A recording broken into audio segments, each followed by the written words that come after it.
Yes, William, I can see it. All right, great.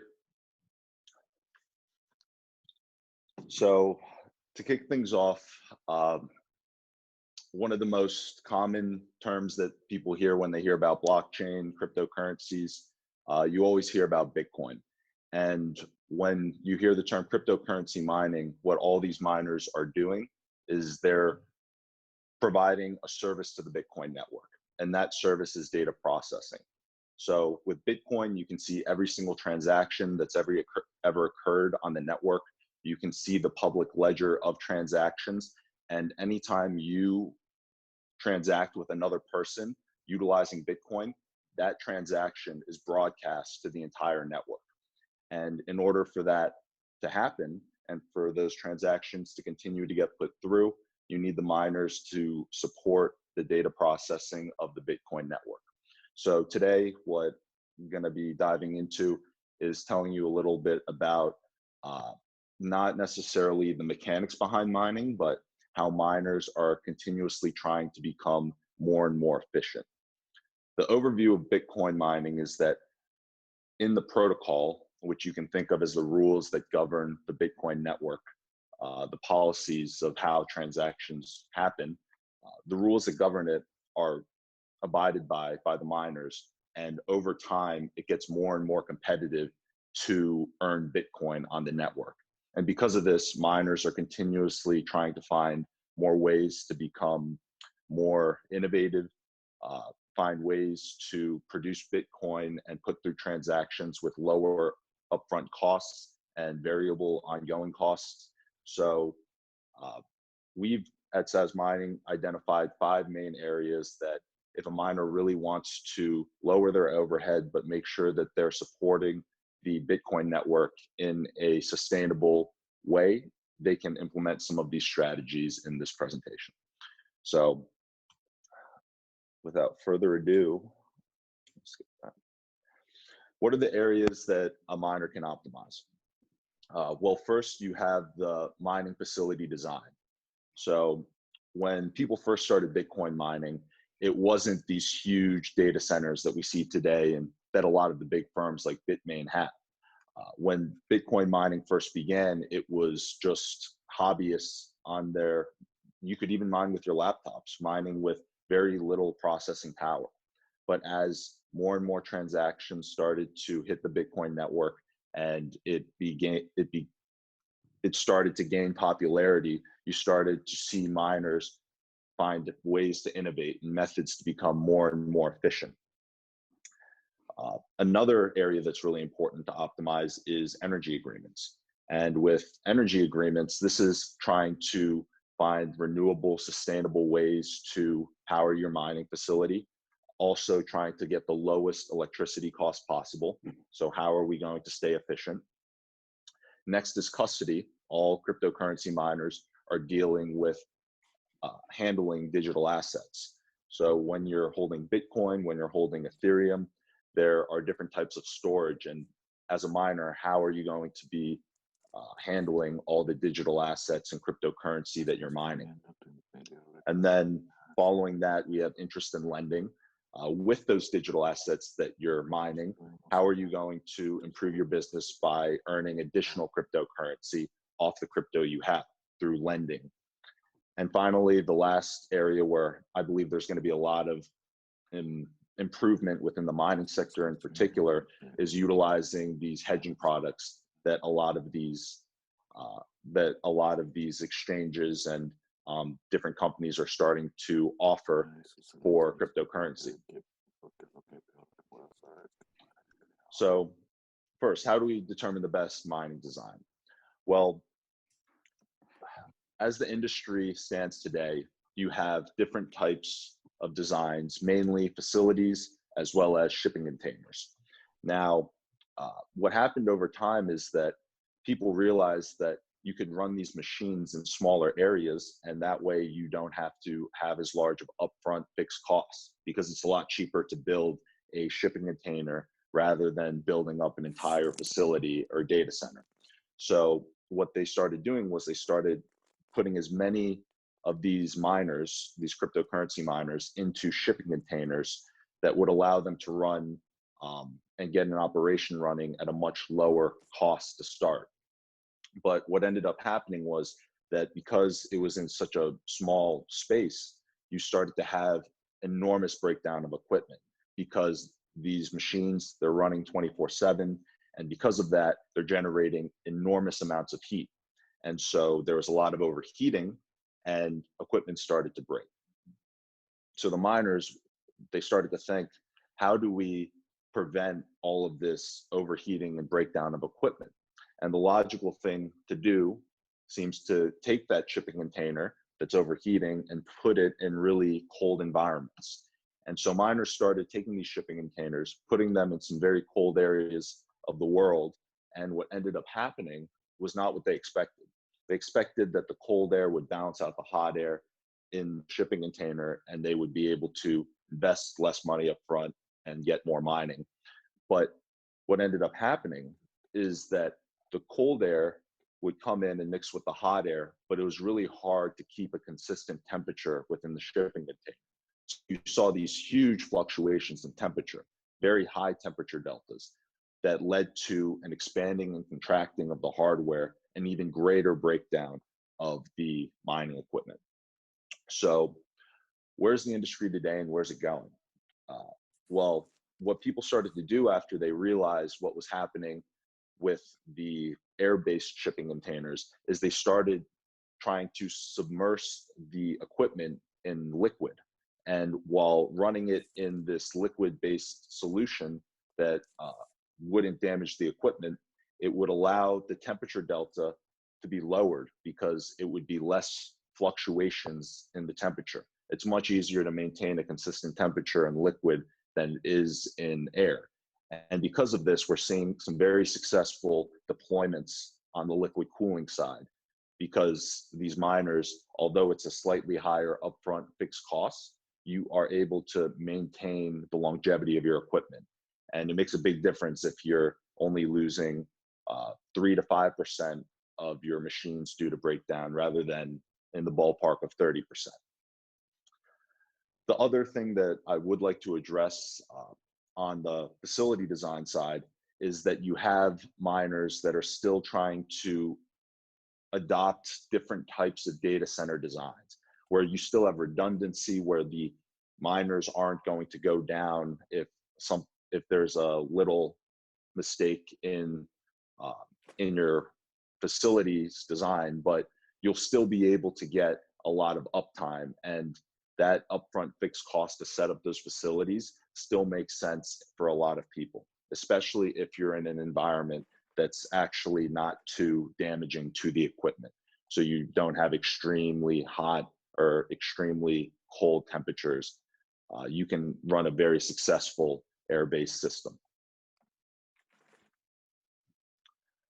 So the second area, and this is probably the most talked about area among miners, is electricity. Whenever you talk to a miner or someone tries to assess a mining operation, they say, what's your all-in cost of electricity? And the key to getting a low-cost electric bill, in our experience at SAS Mining, hasn't been to go in and try and hardball a negotiation, but it's more important to approach those negotiations from a lens of collaboration. So what do I mean by collaboration instead of competition? What we try and look at it from the energy provider's point of view. So as an energy provider, you can try and earn money by selling your electricity to the grid, or you, in this case, if you're talking to a mining company, you could sell that electricity through a PPA or some sort of electricity agreement to the miner. And the way that the grid pricing works for these electricity companies or these power companies is that when they're selling to the grid, there's a very short period of time throughout the year called the peak demand hours. And these are the hours where it's extremely profitable for the power company to sell that electricity to the grid. And knowing this as the miner, what we do when we're structuring these PPAs to purchase the power is we try and give them the flexibility to sell to the grid during the most profitable hours. So we'll run our machines 95% of the time and allow the power producer to sell to the grid during those peak hours. So during that 5% where we're letting them sell to the grid, they're making 20% of the total, on average, 20% of their total revenue for the year in that peak time because of the peak hours on the grid. And what this allows you to do is it allows you to create a bigger pie, so to say, that you get to split with the energy company. So they still get to make just as much, if not more, than they would have made just selling to the grid.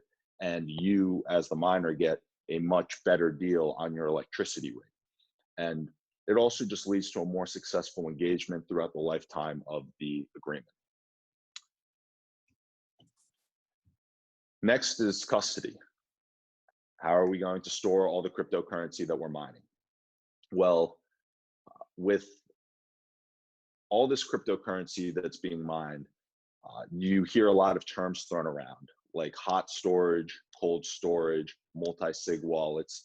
And this is specifically for miners, and what we've seen works really well. It all depends in the end on how many resources you're willing to put into designing and managing a custodial system internally. But on exchanges, you have these hot wallets, and these hot wallets are very easy for you to just go and liquidate into fiat currencies on cryptocurrency exchanges. But you also hear about hardware wallets, which is cold storage, sounds more secure a lot of the time. And rather than it being a wallet on an exchange that you don't have the private keys to, you actually control the private keys in a hardware wallet. You control the private keys that allows you to access your cryptocurrency. So one of the most common phrases thrown around is not your keys, not your crypto. And that all goes to this discussion on how are you holding your crypto? Are you doing hot storage or cold storage? And one of the other areas that's being worked on right now, and where I see the industry continuing to move from a custody standpoint, is with advanced biometrics, multi-sig wallets, and these provide extra levels of protection to make sure that you have access to your crypto and you're authorized to send or validate certain transactions on the blockchain. And just looking at the industry as a whole, when you speak with a lot of people in blockchain and cryptocurrencies, especially people who are very bullish on the sector, they'll tell you about potential applications that could change industries and completely alter the way that work is done. Try and compare blockchain as a technology revolution similar to the internet.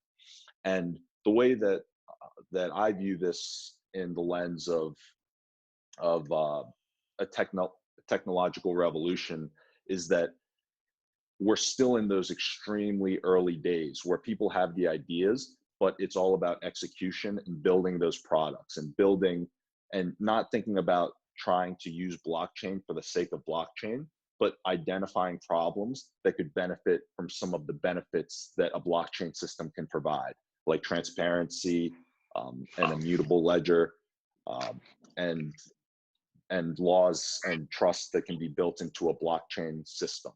So that's where we see that moving. And tying it back to custody, multi-sig wallets are just a higher level variation of a blockchain system that requires extra forms of validation that you're putting through a transaction.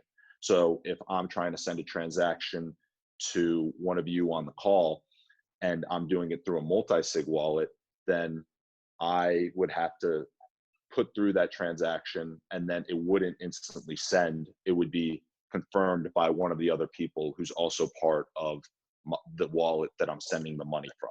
And these are types of protections and controls that institutions are going to continuously require if they want to be able to get into the cryptocurrency space, because it's very different than the traditional fiat-based banking system, and there are greater risks in mistakes with wallet addresses and sending cryptocurrency.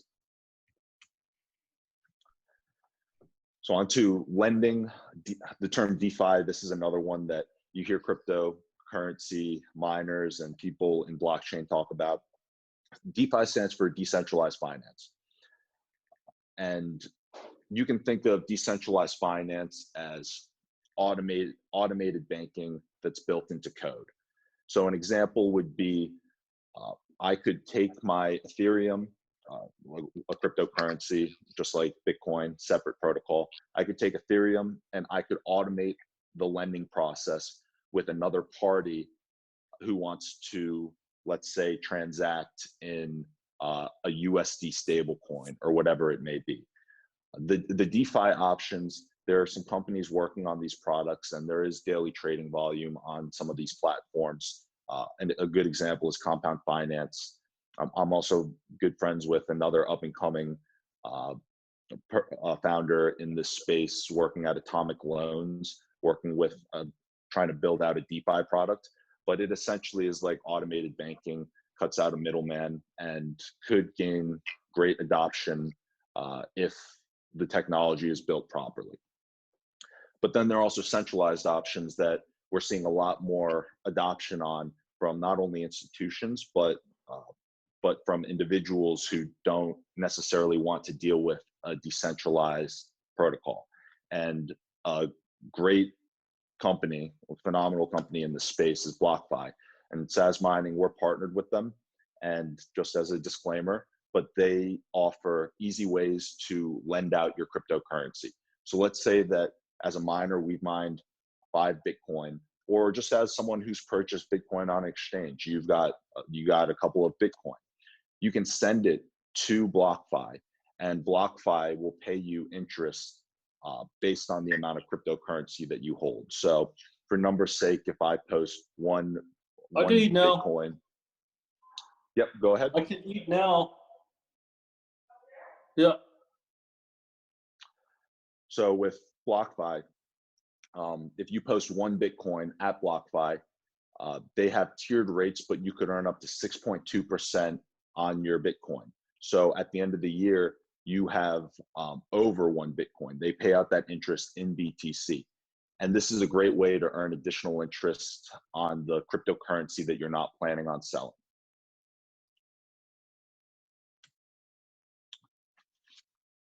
And finally, the last thing before we can go into discussion is hedging. And as we know, this is crypto is traditionally seen as a crazy industry because of the volatility. I mean, there's been a lot of volatility this year in all markets, but in crypto, we had a day where it drew down over 50% in a single day, which is unheard of.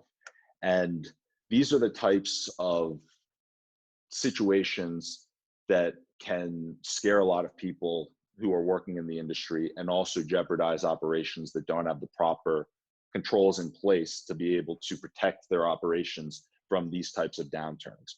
And this is one of the reasons why I believe hedging and options are going to be enormous in the future for miners.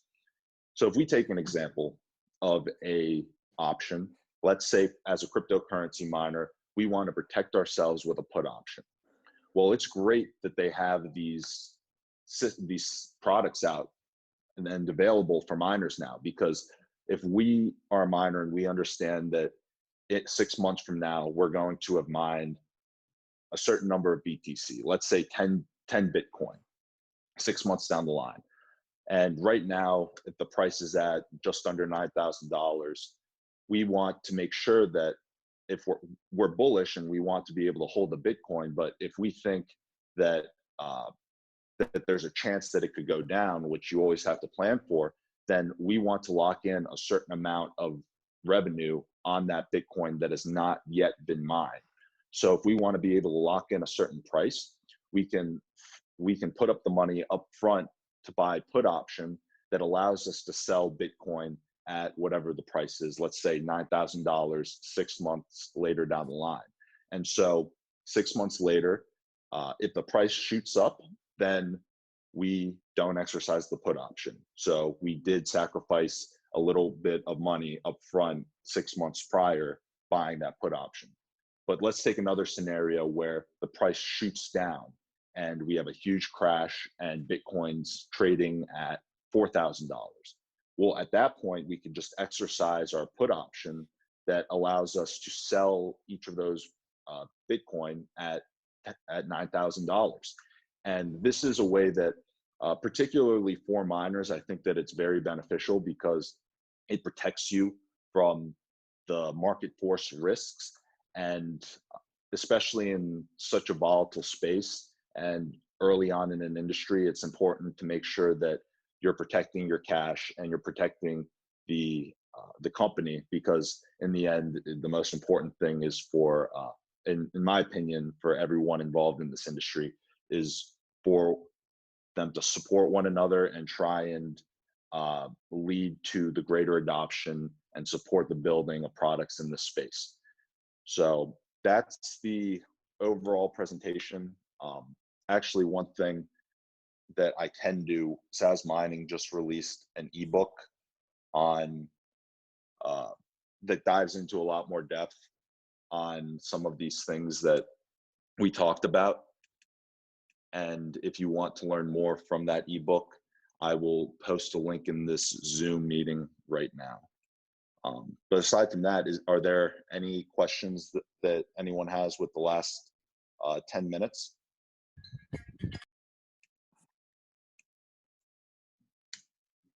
There we go.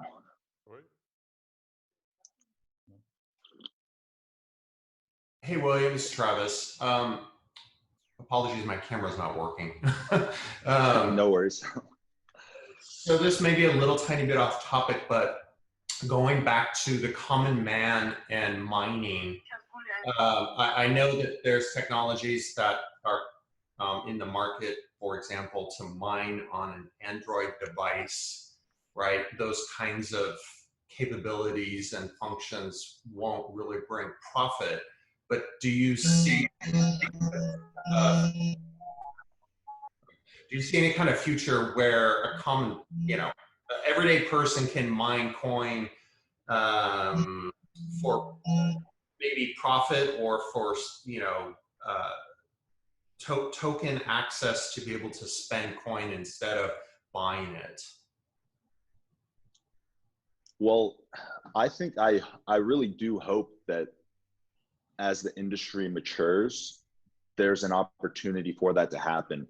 And I'm not familiar with any current products that have gained mass adoption on that front, but I do think that overall decentralization of the Bitcoin network, that is very important. And just as a side note, from the way that the industry's matured, the way that Bitcoin was incepted and the way that the mining community grew over time is what allowed it to become so successful and gain the type of hash power and the adoption that Bitcoin has today. And I think that later on down the line, everyone having the ability to contribute to the network and be able to potentially earn from that contribution will be really important towards helping build this decentralized financial system that's operating in parallel with the traditional central banking fiat financial system. And I think that it's important that with this technology, we finally have the opportunity for a parallel decentralized financial system to emerge. And one could argue that we already have one. It just makes up less than about 0.5% of the total, the total value in compared to the centralized financial system. But I think it's important for that to grow over time. And I hope that what you just mentioned comes to fruition in a bigger fashion. Yeah, that'd be awesome. Thank you. Yeah, no, good question.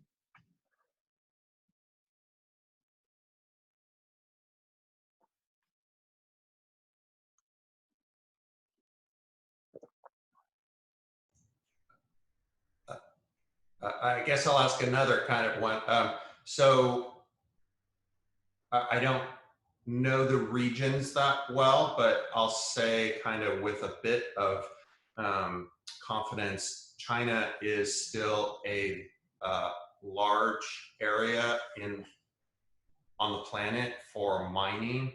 Lots of things around what you mentioned in terms of energy. For example, you know, they're going into winter and so the energy is cheaper. Do you see the potential for other countries and or governments to support mining in terms of price, you know, for electricity power? That's another great question. So to give a quick overview of where the industry is today from a geopolitical point of view, China dominated the industry very early on, and they're still, I would say, clearly the dominant player in this global mining industry. What we are seeing is an emergence of more companies in the US, SAS Mining being one of them, that is capitalizing on the dynamics behind mining. So as we mentioned before, miners are all processing data for the network, and anyone can process data for the Bitcoin network and earn Bitcoin if they're able to operate cheap enough. So the real way to succeed in mining isn't necessarily going large at scale, but it's about being as efficient as possible. So let's say that you have 100 megawatts, you're generating a lot of Bitcoin and a lot of value, but if the market crashes, then you're just losing a lot of money at scale if your operational costs are too high. So we're seeing a lot of miners internationally starting to come and flock to the US, not only just because of hedging their geopolitical risk, but also because there are a lot of cheap energy pockets in the United States. And this is something that we're doing at SAS Mining. We're trying to capture flare gas that's going into the atmosphere to actually control it and power our proprietary mining systems. And we're also going and trying to work with different energy providers to get, as we mentioned, the approach, part of the approach in the presentation with energy, to try and get low cost operations so we can outcompete the large Chinese competitors from an efficiency standpoint.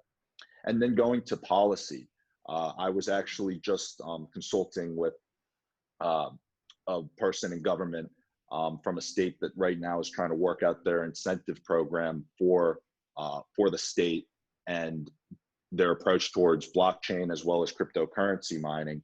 And what I recommend we try and do is we try and incentivize cryptocurrency miners to build in the United States and to use renewable forms of energy. And that could be through any sorts of potential equity plays in mining companies that are for sustainable energy, but also favorable terms that allow mining companies to build on renewable energy sources, or even grants that promote R&D to sustain and create profitable and sustainable mining operations. So this is something that, I mean, it's a great question. I think that it's something that the US should be doing. And ideally we can encourage entrepreneurs to build in this way. I mean, it's really difficult, especially with an early technology, to know the best type of approach to take. It's unbelievably difficult. And I think that a lot of the regulators don't get enough credit for how difficult their job is. That they're going to make someone unhappy no matter how they do it. But unfortunately, the approach that we took early on in the US regarding some of our policies slowed down our entrepreneurs and allowed other companies to succeed outside of the US. And so what we've seen now is a high volume of the options and futures that's happening surrounding Bitcoin and crypto. The majority of that volume is happening abroad and internationally, not in the US. We only make up about, I had a conversation with someone who's the CEO of an exchange internationally, and he told me that the US daily trading volume is only 5% of the total global daily trading volume for options and futures, which is unfortunate, but it's very difficult to build these products and to make those decisions early on. So we'll see how those continue to play out and mature. Yeah, the regulation, which is good and bad, of trading in the US, right, is very challenging compared to other countries, as you mentioned. And then the other quick one that I had is, do you have insight into kind of like the halving. So miners preparing for that in terms of what you mentioned, profit opportunities. Is there movement there? Yeah. So as we know, there's actually a countdown. It's in about just over 10 days that the halving is going to occur.